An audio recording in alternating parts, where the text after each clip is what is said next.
আজকে বর্ষতার স্বীকার করিয়ে আত্মসমর্পণ করিয়ে চমকে ধমকে বাড়িতে ঢুকিয়ে দেওয়া গেছে। কিন্তু ভারতের মাটিতে, বাংলার মাটিতে তৃণমূল কংগ্রেস আজ আর যাই হোক বর্ষতার স্বীকার করেনি। ইতিমধ্যেই আপনারা দেখেছেন যে এখানে আমাদের দলে নির্বাচিত 2014 সালে দাঁড়িয়ে যিনি সাংসদ হয়েছিলেন, আজকে তিনি মানুষের পাশে না দাঁড়িয়ে 90% সময় তিনি দিল্লিতে কাটিয়েছেন। পরবর্তী সময় যখন জানতে পেরেছে যে তৃণমূল কংগ্রেস আমাকে আর সুযোগ দেবে না, দল টিকিট দেবে না, বড় গাদ্দারের সাথে ছোট গাদ্দারও পালিয়ে গেছে।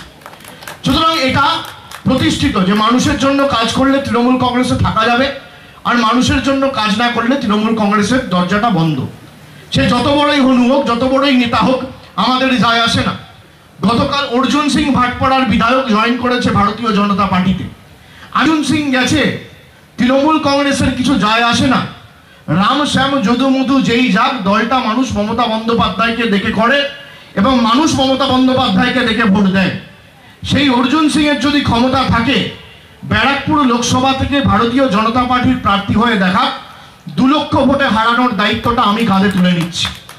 এটা আমরা বলেছি এবং আজকে আমি বলছি, যারা যে প্রাক্তন সাংসদ, বিদায়ী সাংসদ আজকে এত বড় হম্বিতম্বি করেছিল যে থানা ঘেরাও করব, এই করব, তাই করব, মুখে মারিতং জগৎ আর কাজের বেলায় লোবডঙ্কা।